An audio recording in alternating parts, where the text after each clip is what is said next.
todos bem-vindos a mais um programa Débora Histórica do dia 28 de julho de 2022 para falarmos sobre cultura, educação, ensino, informação, conhecimento, entrevistas e na arte, a música e o poema ainda. E ainda temos uma agenda de eventos, uma agenda cultural. Então, eu coloquei como se fosse um quadro, né, para falar de poemas e quem gosta, né, curte, fala sobre, tá? E não esquecendo que nas terças-feiras nós temos as entrevistas sobre diversos assuntos também ligados ao programa Débora Histórica e aos projetos. O motivo desse programa é resgatar e preservar nossas origens, memórias, histórias e tradições de famílias, das nações e também buscar novos conhecimentos através de pesquisas e entrevistas. Estas entrevistas, elas podem ser feitas, aliás, devem, né, na maioria das vezes, ser feitas através do computador, tá? E para você contar a sua história pessoal, as suas memórias de quando você era criança, de quando você estudava, onde você morava, o que acontecia na época, tá ok?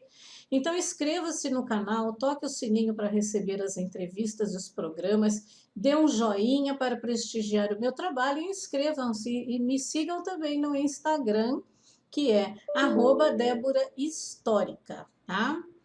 Antes de dar início ao programa, eu quero apresentar para vocês alguns lindos produtos que são da Shelby Kitchen, que são acessórios para a cozinha. Então, nós temos aqui umas espátulas, né, colheres, os acessórios que são para você cozinhar, né? Que são kits de 5 peças ou de 10 peças. Nós temos na cor preta e na cor vermelha. São lindíssimos, de excelente qualidade. E nós temos também um jogo com 5 panelas de vários tamanhos. O jogo é lindíssimo, de excelente qualidade. Ele não mancha, ele não muda ele não muda o gosto do alimento, ele é maravilhoso. Então, me procurem no 997241111, quem quiser adquirir esses produtos ou até mesmo saber o preço. Então, vamos lá. O tema de hoje é o Dia do Agricultor e a Agricultura no Brasil. Vamos falar um pouquinho da história da agricultura no Brasil e também saber como que a agricultura está hoje aqui, tá bom? E o segundo tema são 2 poemas, sendo que um é de Marlene Vieira Pérez, do livro Boca de Mulher, que eu até divulguei, e o outro do Marcelo Musa Moraes, um amigo de muitos anos. Ele hoje acho que está com, não lembro quantos anos ele está, mas eu o conheço desde os 11 anos, né? Ele deve estar com uns 45, por aí. E nós voltamos já já após a apresentação da Débora Rodrigues, Produções Artísticas.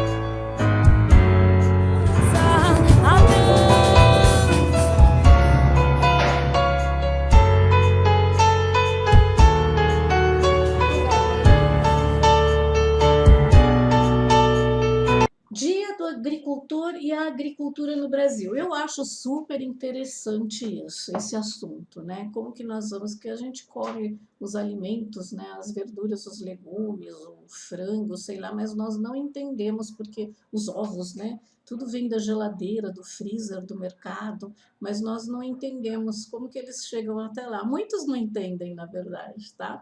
Então, olha, segundo a Com Assessoria, o produtor não é um número, e seu papel. É o dia celebrado desde 1960 por meio do Decreto-Lei número 48.630, assinado pelo então presidente Juscelino Kubitschek, com o intuito de valorizar os agricultores e reforçar seu papel como principais responsáveis pelo crescimento econômico do país em meados do século XX. Ainda hoje entendemos que o agronegócio é um dos principais pilares da nossa economia, respondendo atualmente por cerca de 27,4% do produto interno bruto, que é o PIB nacional. Segundo dados do Centro de Estudos Avançados em Economia Aplicada, que é o CPEA, da Exalc-USP, em relatório divulgado no primeiro trimestre desse ano, em parceria com a Confederação da Agricultura e Pecuária do Brasil, que é a sigla CNA. Focando no valor agregado dos agricultores, eles são cada vez mais responsáveis e estão dispostos a prover os lares brasileiros e de outros países de alimentos saudáveis e seguros, além de outros commodities que fazem parte do dia a dia das pessoas e alimentam a indústria de diversos setores, como o algodão, por exemplo. A chamada segurança alimentar, termo tão usado atualmente, é um dos principais focos do trabalho rural, especialmente pela necessidade de produzir em grande escala alimentos de qualidade reconhecida, e esse é o diferencial da agricultura brasileira. Por isso, nosso país muitas vezes é chamado de celeiro do mundo. Mas para alcançarmos e nos mantermos no patamar de qualidade que nos torna referência não apenas em alimentos, mas em uma imensa diversidade de culturas, há grandes esforços. O uso de tecnologias que atendem às mais variadas necessidades do agricultor é essencial. E não são apenas maquinários de última geração, mas também inovações genéticas. A ciência é parte essencial do processo para se assegurar uma produção em uma grande escala dentro dos critérios de segurança, qualidade e sustentabilidade que hoje são exigidos. A ciência nos permite evitar pragas e doenças nas lavouras. O uso dos cultivares, aliado ao bom manejo das lavouras, reduz as perdas e favorece o bom aproveitamento do solo, agregando valor à produção e assegurando a sustentabilidade de toda a operação, pois propicia safras mais robustas, com produtos altamente competitivos no mercado. Nosso papel enquanto país é garantir ao mundo que nossa agricultura atende os mais rígidos critérios de qualidade e segurança, por isso devemos sim celebrar o Dia do Agricultor, não apenas pelos resultados econômicos, mas por saberem que nossos produtos são os principais responsáveis para nos colocar nesse patamar, justamente porque investem nessas tecnologias. Os trabalhadores do campo sabem expor suas necessidades e se apoiar nas soluções para atender às demandas a fim de conquistarem bons resultados. Isso agrega valor à nossa agricultura e nos mostra que estamos no caminho certo. Então, a fonte dessa matéria é correiodoscampos.com.br e é de 24 de julho de 2022, às 11 horas, tá ok? E nós voltamos já já com mais informações a respeito da agricultura brasileira, né? Vamos falar um pouco da história após a apresentação do Estúdio Companhia Casa da Sogra.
pouco sobre a história, o desenvolvimento e as tendências para o futuro da agricultura no Brasil. A agricultura é considerada uma das bases econômicas mais importantes do Brasil.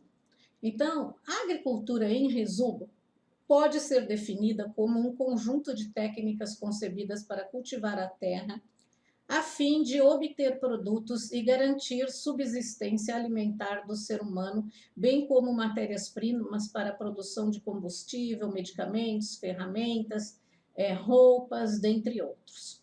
A princípio, a prática da agricultura surgiu cerca de 12 mil anos atrás, durante o período neolítico, sendo um dos processos construtivos das primeiras civilizações.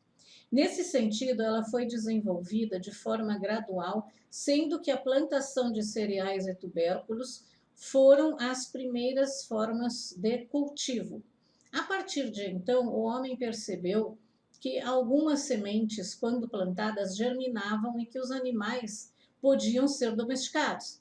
Assim, esse período também foi marcado pelo início da pecuária, com a gradual domesticação e criação de animais até então eram selvagens. Ademais, algumas técnicas agrícolas possibilitavam uma produção excedente, permitindo assim as trocas comerciais, dando início também à atividade econômica. Os excedentes também funcionavam como fonte de segurança alimentar nos casos em que o cultivo fosse prejudicado por fatores naturais, como seca prolongada, geada ou excesso de chuvas. Dessa forma, a agricultura se tornou um exercício importante para a constituição e manutenção da sociedade. Em suma, a agricultura brasileira, com objetivos comerciais, teve início na região Nordeste no século XVI, com a criação das chamadas capitanias hereditárias e o início do cultivo de cana. Vocês lembram dessas histórias na aula de estudos sociais? Nesse período, a atividade era baseada na monocultura, mão de obra escrava e grandes latifúndios.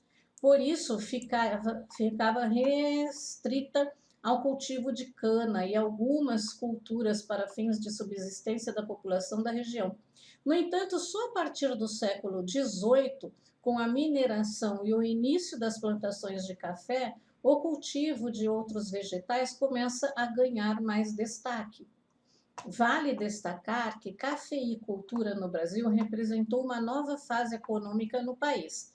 Por isso, a história da agricultura está intimamente ligada com o desenvolvimento do país, sobretudo a partir do século XIX, quando o café se tornou o principal artigo de exportação brasileiro, logo após o declínio da mineração.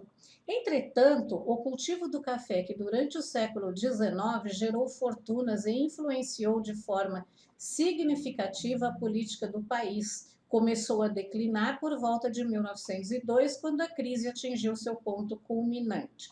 Com isso, o Brasil produziu mais de 16 milhões de sacas de café, enquanto que o consumo mundial pouco ultrapassava os 15 milhões, fazendo com que o preço do café, que já estava em queda, chegasse a 33 francos.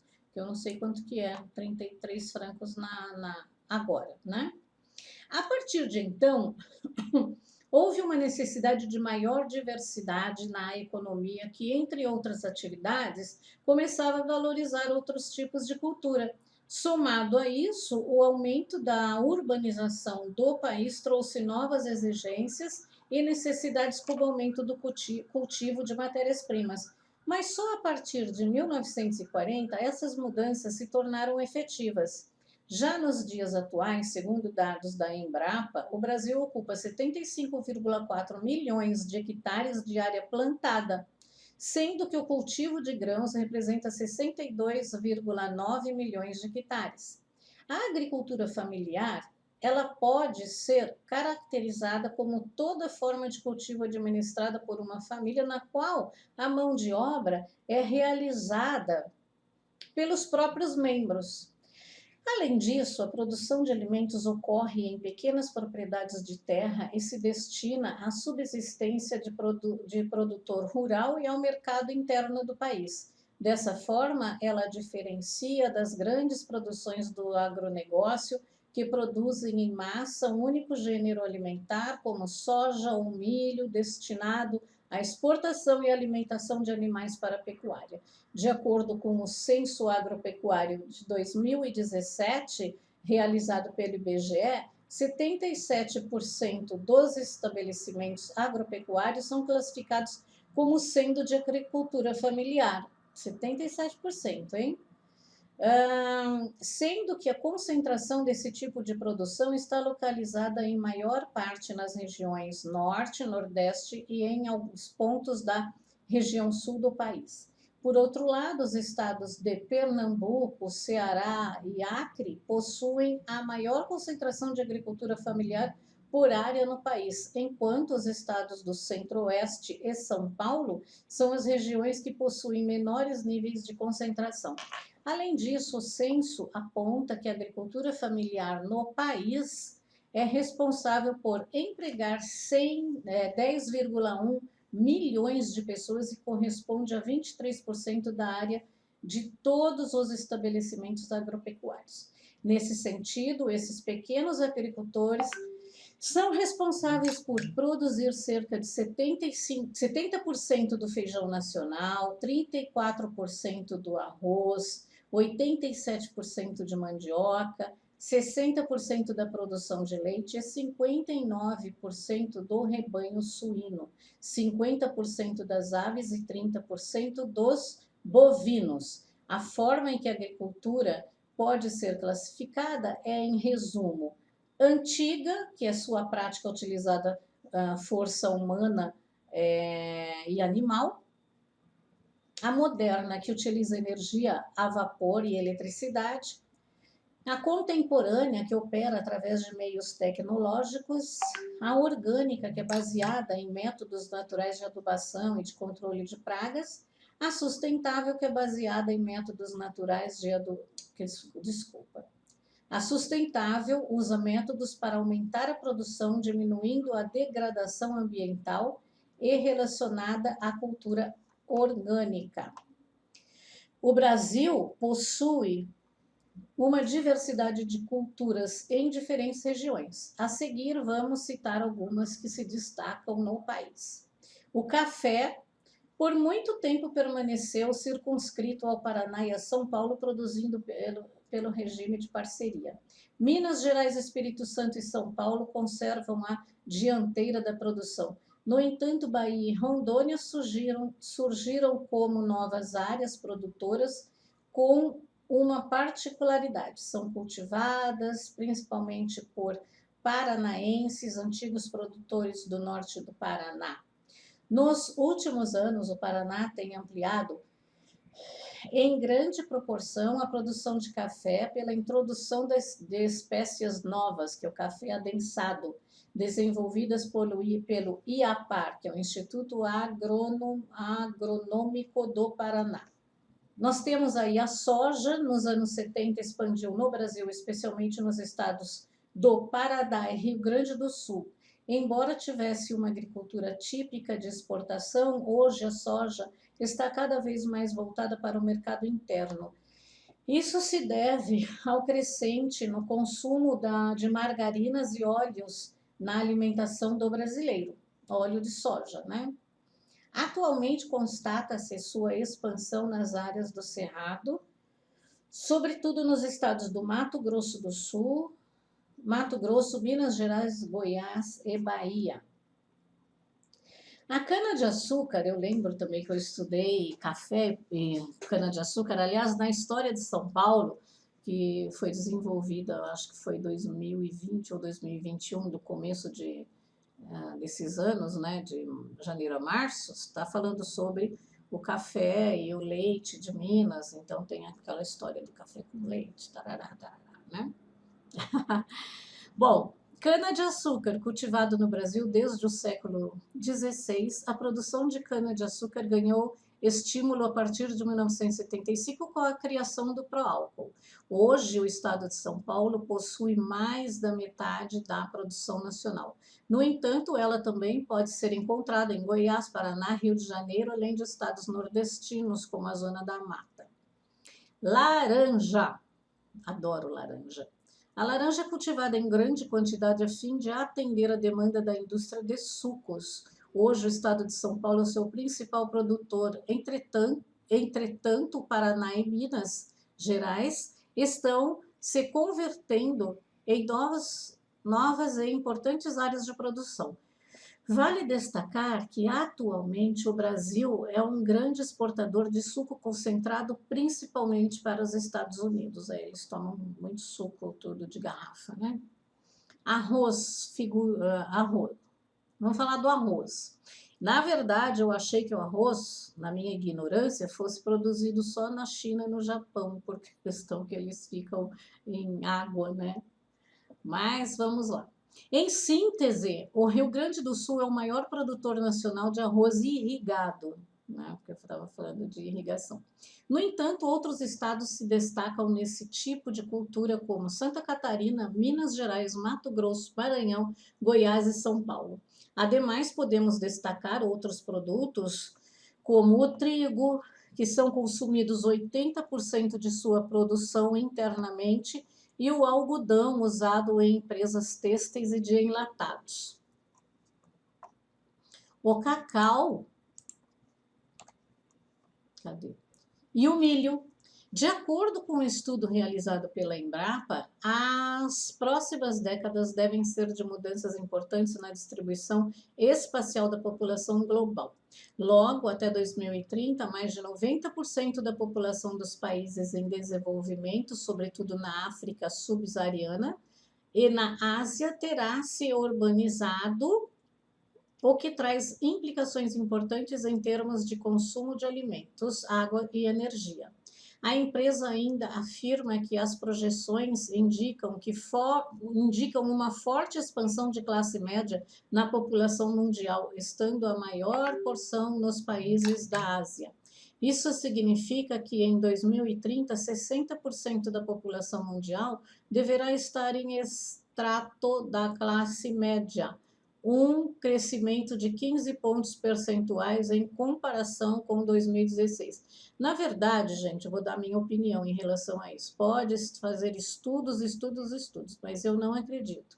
Porque o que acontece? Com toda essa crise, inclusive depois da questão do Covid, muitas empresas fecharam, muitas pessoas, quem era pobre ficou mais pobre, mas tem ajuda do governo, quem era da classe média virou pobre, né? E quem era rico virou da classe média.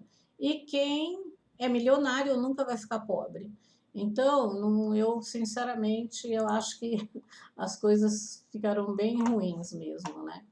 Em outras palavras, o aumento da renda implicará em mudanças nos padrões de consumo, que resultará na expansão da demanda da carne, frutas e vegetais, na redução do consumo de alimentos básicos, na diversificação da cesta de consumo, bem como no aumento da demanda por produtos mais elaborados.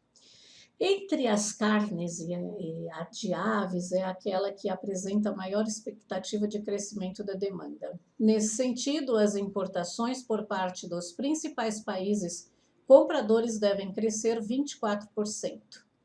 Por outro lado, o comércio mundial de soja deverá crescer 25% ou 36 milhões de toneladas em 10 anos. A China será responsável por 85% desse aumento.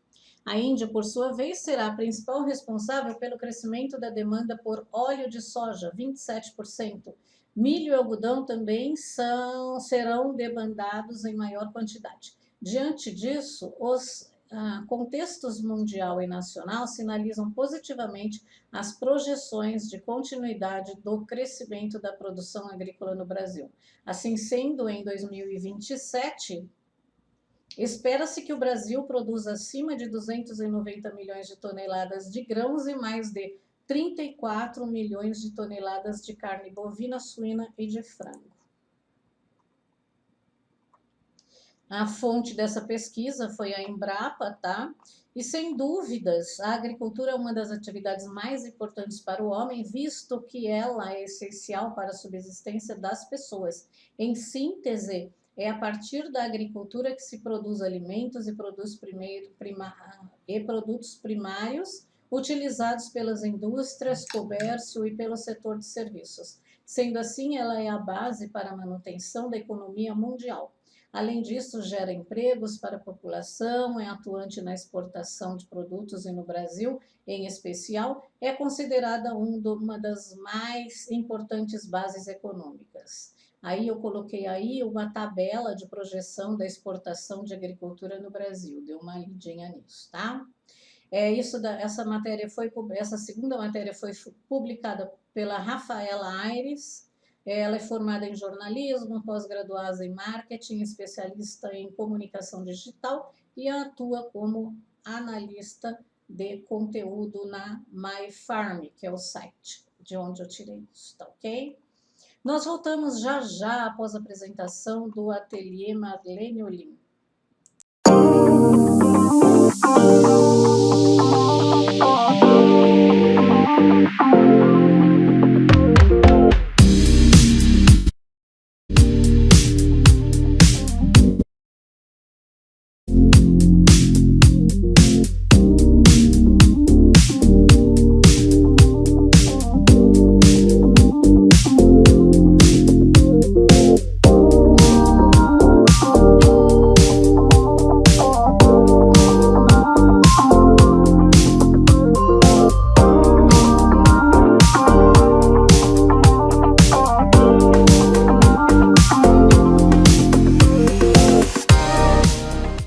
Agora, no nosso momento musical, vamos ler mais um pouquinho sobre Mozart.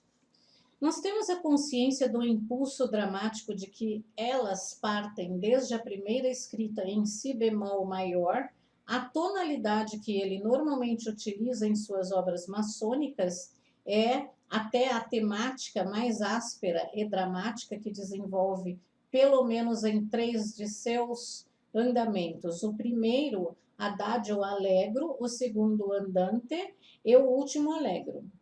É como se correspondência à primeira parte de um grande trio sinfônico no qual se integram as 3 obras. Nós estamos falando das obras que eu li na semana passada, tá? A segunda, em sol menor, corresponderá a um grande movimento lento, apesar de seus 3 andamentos rápidos, primeiro, terceiro e quarto, que respiram um sentimento de profunda melancolia. Esse é o belíssimo Andante, uma das grandes obras trágicas do compositor.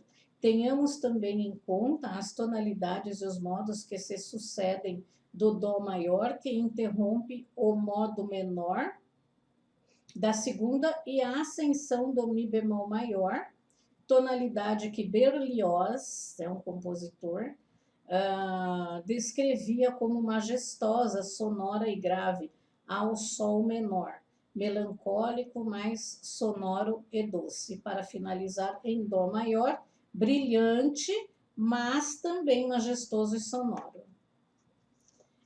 Estamos, portanto, perante um friso sinfônico verdadeiramente admirável em sua concepção e em seus resultados. Vou parar por aqui e nós continuamos na próxima semana, tá ok? Agora nós vamos falar de poesia. Vamos falar de poesia, então? Poesia Triste, de Marlene Vieira Pérez, do livro Boca de Mulher, editora Insular 2020. Então, é www.insular.com.br. Quem quiser comprar o livro, o telefone é 48, né, que é no Sul, 3334-2729. E o e-mail é editora@insular.com.br. Então, a professora Marlene, ela é professora, tá? Escritora. Estou ao vivo na rua, na esquina da cidade, da vila caída na boca do lixo. Sou poesia triste, crua, nua, perdida no ritmo da vida, sem compasso, recolhida aos pedaços e vendida na praça como escrava de consumo rápido. Sou produto, resumo de aluno, resíduo público. Sou atriz de novela em preto e branco. Sou cinema mudo e legenda borrada. Palco e plateia da boate, do bordel da favela. Sou feita às pressas. Pareço moderna. mas sou muito velha, sou vedete, chacrete e desbundada, currada pelo vídeo do operário, funcionário, professor, estudante, do salário feminino, tarado no mínimo. Estou na moda, sou a Glória, da Maria, da Geni, sou donzela com pinta de travesti, consagrada na gíria, na mímica, na palavrinha, da vanguarda roída, comida até as vísceras, batida, explorada e calada, porque perdeu a língua. Sou mutilada de guerra, que berra, gaga e se confessa. Sou, poesia, tris, po, poesia, poxa, mas poesia, poesia, muito válida. A próxima poesia chama-se Página de Virada, de Marcelo Musa Moraes. E quantos desejos tem no coração de uma mulher quando ela diz que te quer, assim desse jeito sem qualquer. Ela já te sentiu em seu peito, te desejou em seu leito, fazendo você o eleito, será seu próximo pleito. Não se preocupou com o seu passado, nem com o batom dela borrado, sabia que seria seu namorado. Correu e ligou para as amigas, em tom de despedida, dizendo que não teve outra saída a não ser ser entregado. Abriu de novo seu diário. Ao escrever, encontrou comentários passados, dizendo: segue sua vida. Mudou para folha branca não rabiscada. Como pegar uma nova estrada, escrevendo para ele: quero ser sua página virada.